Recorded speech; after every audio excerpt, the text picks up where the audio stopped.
tivemos um pequeno problema no telefone. Bom, mas voltando, alguns países são extremamente diminutos e vulneráveis a essa questão climática. Dentre os países, alguns chamam a atenção, como, por exemplo, Kiribati. Esse país ele tem uma altitude de 2 metros e é basicamente um país arenoso, um banco de areia, entre aspas. Então, ele é extremamente vulnerável a essa questão climática e a questão da mudança do nível do mar.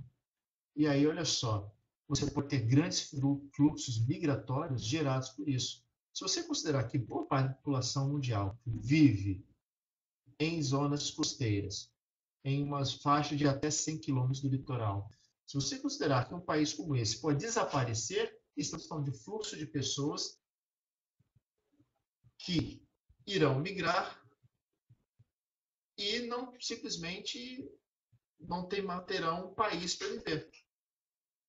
Pessoas que vão se deslocar, poderão criar áreas superpovoadas. Enfim, é um caso interessante aí de consequência, não agora mais ligada à questão de mudança do ambiente, mas toda uma dinâmica populacional forçada pela questão climática. Não é só fugir da seca, é fugir agora do mar. E essa questão dos países ilhas ali da Polinésia, da Oceania, é muito interessante. Bom, e o que tem sido feito? Talvez o principal momento agora, em termos de discurso ambiental, é o que se fala aí do Acordo de Paris. O Acordo de Paris, ele foi ratificado aí há cerca de 4 anos atrás e é produto de uma série de debates históricos. Ele não veio assim do nada. Eu vou sair aqui para ficar mais fácil a visualização. Dá para ver.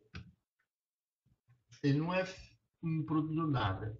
Existe um contexto histórico que eu vou trazer aí para vocês entenderem como o Acordo de Paris foi criado. Mas aqui alguns dados interessantes. Primeiro, ele é uma resposta ao aquecimento global.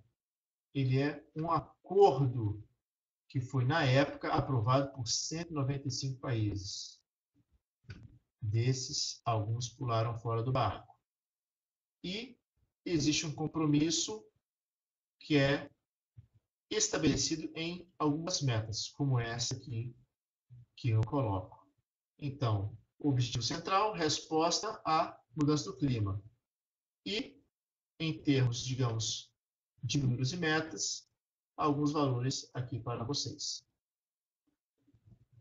Bom, e o que é o Acordo de Paris dentro do contexto histórico? Deixa eu ver aqui, puxar. Bom, essa é uma história que eu vou ter que sair aqui para ficar mais fácil de visualização. Não precisem decorar isso tudo aí. Apenas entendam que existem alguns marcos. O primeiro grande encontro de meio ambiente, a Conferência de Estocolmo. A Conferência de Estocolmo foi, digamos assim, o pontapé inicial. Já nessa época, discutia-se a questão da escassez ou possível escassez de recursos naturais. A partir dessa década, o boom populacional já criou uma preocupação e alguns modelos foram criados, tentando imaginar como seria o mundo se a pressão pelos recursos naturais fosse mantida. E aí iniciou-se a seguinte discussão: opa, não dá para seguir desse jeito, a gente tem que rever. E aí, em 1972, é realizada uma conferência organizada pela ONU, onde o tema é o meio ambiente. E aí são apresentadas algumas propostas, como de crescimento zero, só que o crescimento zero seria o seguinte: os países desenvolvidos continuariam desenvolvidos, poluindo o que poluíam, se comprometeriam a não poluir mais, e os países subdesenvolvidos não se industrializariam para não poluir mais do que já poluem. Eles toparam? É claro que não. Então, mas foi dado o start e a polêmica continuou. Depois veio o Protocolo de Montreal, cujo objetivo era reduzir a emissão de gases CFC. Esse gás ele é responsável pela destruição da camada de ozônio. Se vocês procurarem buraco na camada de ozônio, década de 80, vão encontrar N matérias, principalmente relacionadas ao buraco da camada de ozônio na Antártida, onde ele se encontra maior. Não é um buraco, não dá para fazer buraco no gás, mas é uma camada onde esse gás fica especialmente pouco presente, aumentando então a irradiação sobre o planeta Terra. O fato é que o CFC, que antes era presente em aerossóis, após refrigeração, foi banido e substituído pelo HFC, igualmente danoso ao efeito estufa, embora sendo alguns menos danoso à camada de ozônio. Depois veio a Rio 92. Essa convenção, que aconteceu na cidade do Rio de Janeiro, 20 anos após a Conferência de Estocolmo, é aí que surge o termo desenvolvimento sustentável. O termo desenvolvimento sustentável, ele, na documentação, não existe anterior a 1992. Embora a ideia do que seria esse desenvolvimento sustentável já começasse a fervilhar desde Estocolmo, o conceito, o que é o desenvolvimento sustentável, só aparece em 92. E o que é o desenvolvimento sustentável? É um desenvolvimento que satisfaz as necessidades dessa geração, a do presente, mas não compromete as necessidades, a satisfação das necessidades de gerações futuras. Isso é o desenvolvimento sustentável. Bom, e na ocasião, alguns países debateram o que foi chamado de Agenda 21, porque eles chegaram à conclusão de que, para se falar em meio ambiente, não é preciso simplesmente falar em preservação de ambiente ou imaculação de florestas. A questão ambiental, ela perpassa aspectos sociais e econômicos. Daí, a Agenda 21, esse documento com 21 propostas, 21 ideias para esse desenvolvimento sustentável, perpassava não apenas a questão de preservação de meio, mas também um desenvolvimento social, cultural, tecnológico, econômico dos povos. Outras marcas, Protocolo de Quioto. O Protocolo de Quioto, ele visava já especificamente a questão do efeito estufa e do aquecimento global. O Protocolo de Quioto foi extremamente ligado à ideia de redução das taxas de CO2. E, a partir do Protocolo de Quioto, outras marcas foram deixadas. Sempre agora pensando na questão clima. A Rio+10, que foi feita em 2002, 10 anos após a Rio 92. A COP15, realizada em Copenhague.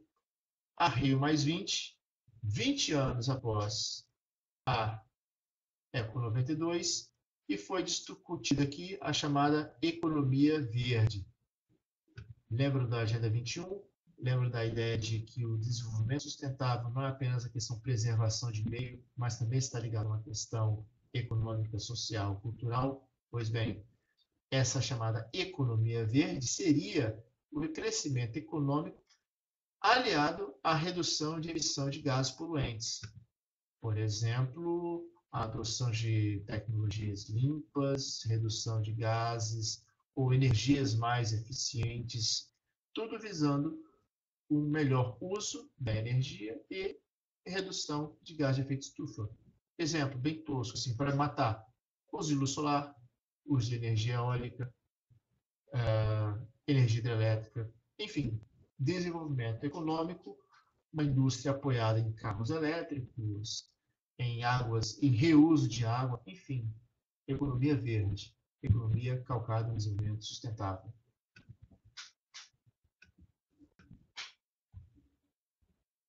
E aí vem o Acordo de Paris, após aí aquela história que nós contamos. E quais são os principais pontos do Acordo de Paris? Existem algumas metas que eu coloco aí. Eu queria que vocês dessem uma olhada no seguinte, dá uma olhada nessas propostas, nessas metas, nessas orientações. E aí eu vou chamar a atenção do seguinte, isso aqui é um esforço global, não é que não está definido ali o que cada país vai fazer. Esse é um ponto que é importante. O Acordo de Paris, ele é uma proposta, uma resposta global. E dentro dessa resposta global, cada país diz, se propõe a contribuir com tal ação. Ok? Tudo bem? Beleza. Primeiro, o Acordo de Paris, ele foi assinado lá na conferência, em Paris, mas ele precisaria ser ratificado internamente dentro de cada país. O Brasil ratificou esse acordo e encaminhou as suas INDCs. O que seria a INDC? Seria a contribuição pretendida nacionalmente. Isso quer dizer o quê? Bom, mandamos nosso representante para Paris para participar da Conferência das Partes. Após debates entre aquilo que era possível, entre aquilo que não era possível, entre os dados apresentados pela ONU, principalmente os dados do IPCC, depois de tudo discutido unilateralmente, bilateralmente, trilateralmente, quantilateralmente, enfim, chegou-se à proposta global, aquela que vocês viram anteriormente. Só que, uma vez assinado o acordo, beleza, o Brasil falou assim, ó, tô dentro.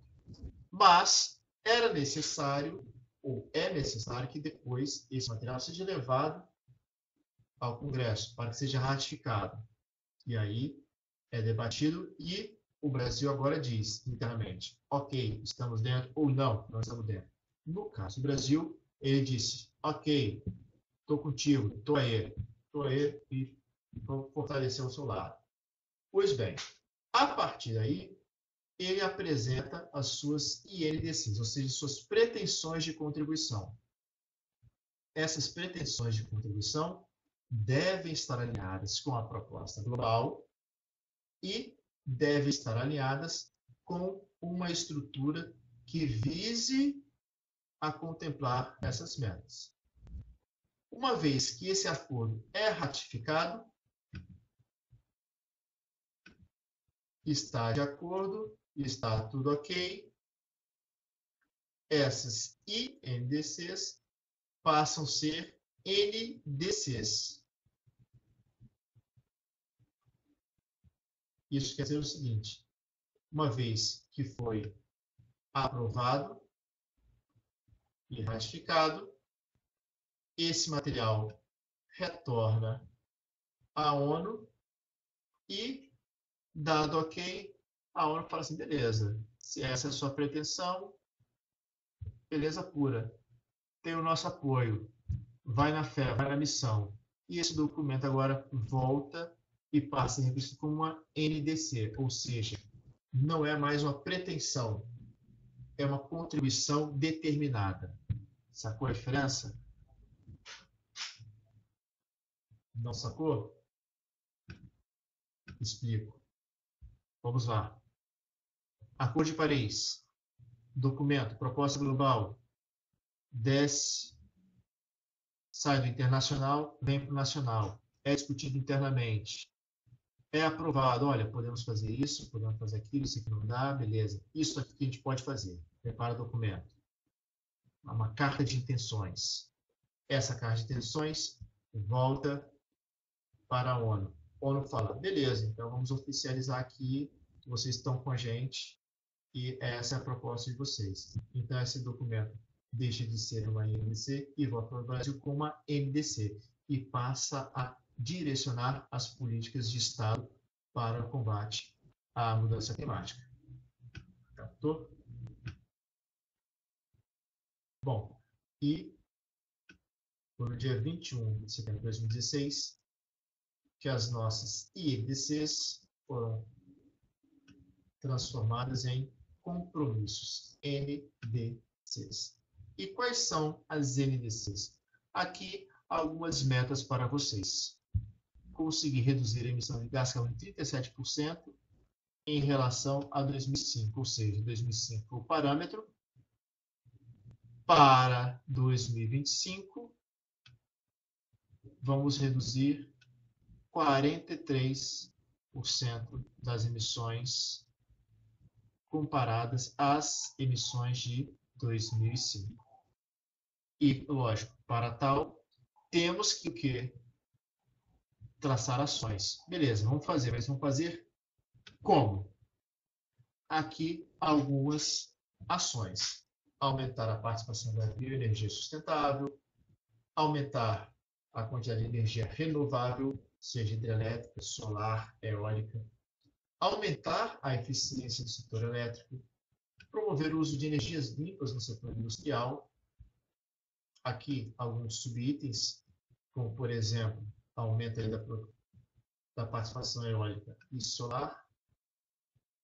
Aí você pensa, biomassa, queima de biomassa, mas isso não emite CO2? Sim. Mas emite menos do que a queima de carvão ou de gás natural. Outro ponto.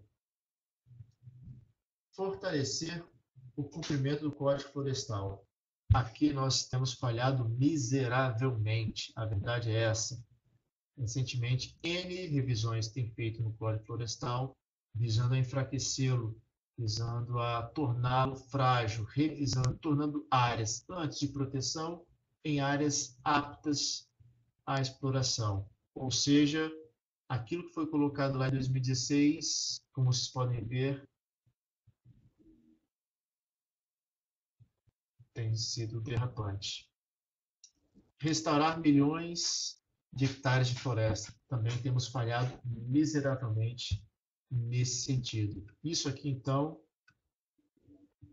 alcançar desmatamento legal zero na Amazônia brasileira. Recentemente, o que a gente tem observado é que o aumento do desmatamento ilegal da Amazônia tem se tornado cada vez maior.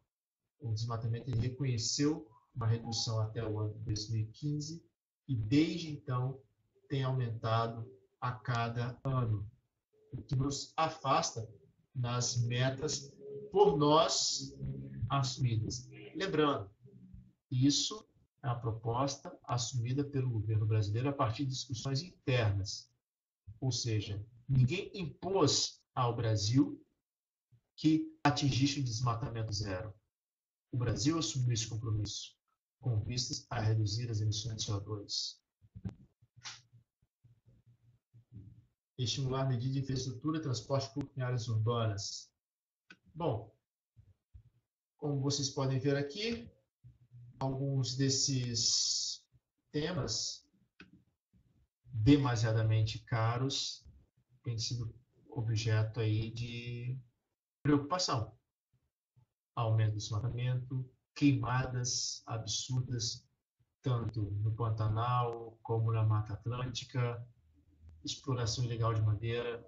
O fato é que o ano de 2019 e 2020 tem sido extremamente desastroso aí para o meio ambiente, o que coloca em xeque a capacidade do Brasil de cumprir as metas por ele estabelecidas quando assumiu o compromisso com a comunidade internacional no Acordo de Paris. E para não pensar apenas que seja coisa de preservar floresta e tudo mais, pense no dinheiro envolvido. Vamos humanizar a questão ambiental. Quando estamos falando de Acordo de Paris, um acordo que foi ratificado internamente, um compromisso assumido, ninguém vai chegar para o Brasil e falar, olha só, você não cumpriu a sua meta, você tem que pagar uma multa. Não. Nenhuma nação pode sofrer esse tipo de restrição.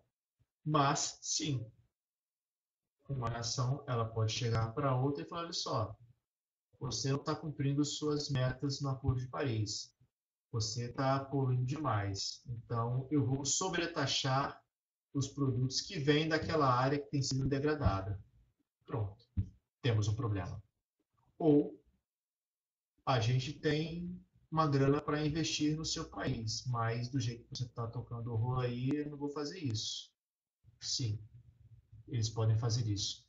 Então, volto a dizer, quando o Brasil assumiu essas metas, em nenhum momento ele, digamos, pode sofrer multa, como uma empresa que sofre uma multa por poluir ou não cumprir as suas metas, mas sim, ele pode ficar, entre aspas, queimado na comunidade internacional e sofrer algumas sanções nesse sentido por isso. Bom, e para fechar, você deve estar pensando, professor, e em termos de prova, caso de prova, como é que isso cai? Bom, aqui algumas questões para vocês pensarem. Dá uma olhada nessa questãozinha.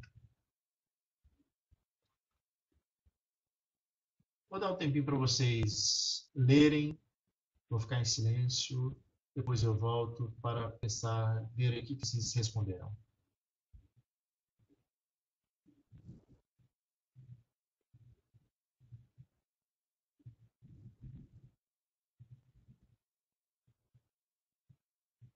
Ha!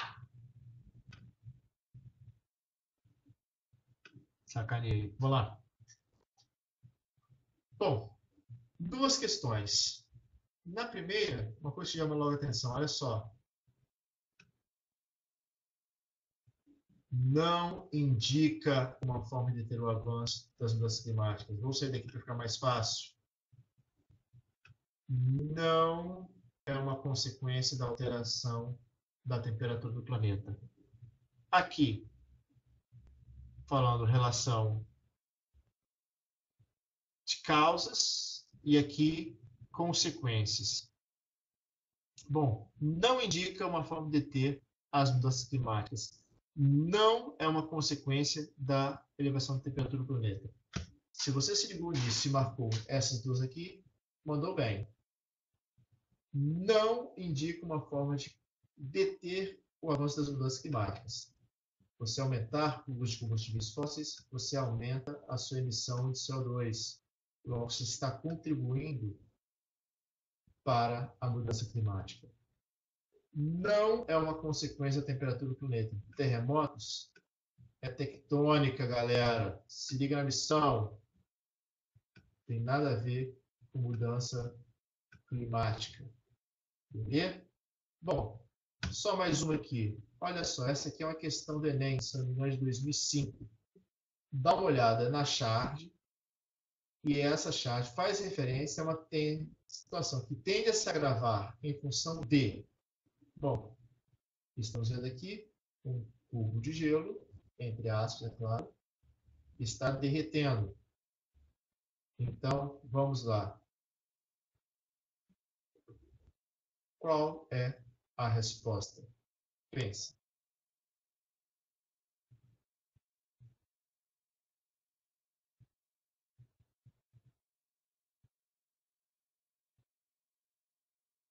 Se você olhou aqui rapidinho e pensou na questão das consequências do aumento global, do aquecimento global, talvez você tenha sido tentado por algumas dessas possibilidades. Mas olha só, processo ambiental. Qual o processo ambiental que está sendo mencionado? Aquecimento global. Situação que tende a se agravar em função da, estamos aqui com consequência. No caso aqui, a resposta está aqui.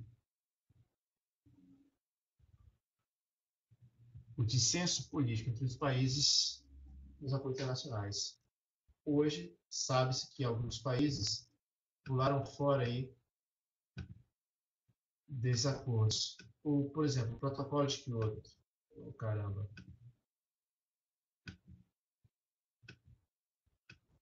O protocolo de Kyoto, ele não foi, por exemplo, assinado pelos Estados Unidos. É um exemplo. O Acordo de Paris, ele foi assinado pelos Estados Unidos, não foi assinado pela Nicarágua. Na época, a Nicarágua vivia uma guerra civil. Posteriormente, os Estados Unidos saiu do Acordo de Paris, após a chegada do governo Trump. Ele tem uma linha de muita defesa dos combustíveis fósseis, da indústria de petróleo norte-americana. Enfim, saiu. E a Nicarágua, que estava fora na época de uma guerra civil e a falta de acordo interno, passou a aderir ao Acordo de Paris depois de ter sido varrida por alguns furacões, ou seja, ter sido vítima da consequência desses eventos extremos. Bom, enfim, hoje nós temos, se eu não me engano, uma situação curiosa. Hoje o Acordo de Paris ele tem aproximadamente 190 países ali compondo a sua base. Alguns países seguiram os Estados Unidos na sua saída. E um estudo de 2019 mostra que apenas menos de 20% dos países que se comprometeram no Acordo de Paris vão cumprir a sua meta estabelecida. Menos de 20% dos países que assumiram o compromisso menos de 20 são os países que vão apresentar ali metas de acordo. E dentre esse universo, a maioria está na União Europeia. O Brasil, bom, dados mais otimistas mostram que a meta menos audaciosa do Brasil será extrapolada em aproximadamente 2,3%, ou seja, vai emitir 2,3% a mais até o final da sua meta. E o objetivo mais audacioso de redução vai ser defasado em 7%, ou seja, dentro daquela meta mais restritiva, ele não vai conseguir cumprir e ainda tende a apresentar 7% a mais. Isso, com certeza, está relacionado principalmente à questão da mudança do uso da terra e os desmatamentos recentes, principalmente ocorridos entre 2018 e os grandes incêndios observados no ano de 2020, que ainda não acabou. Bom, na apresentação aqui, que eu vou deixar disponível lá no AVA, há uma sequência de questões do Enem sobre mudanças climáticas. Eu sugiro que vocês deem uma olhada e terão aí um bom parâmetro de como esse tema será cobrado de vocês. Por hoje é só, pessoal. A gente finaliza aí a nossa sequência de mudanças climáticas. Ficou um pouco extenso, dividido em muitas partes, mas foi necessário para que a coisa ficasse, pelo menos, eu acredito que deva ser bem sedimentada, bem apoiada, e principalmente se dedicar a alguns pontos que talvez não serão cobrados, como esses números que eu coloquei, qual o percentual de cada atividade, mas sim é importante reconhecer quais são as principais atividades e como elas impactam. Beleza? Então, galera, um abraço. Até mais aí, bons estudos.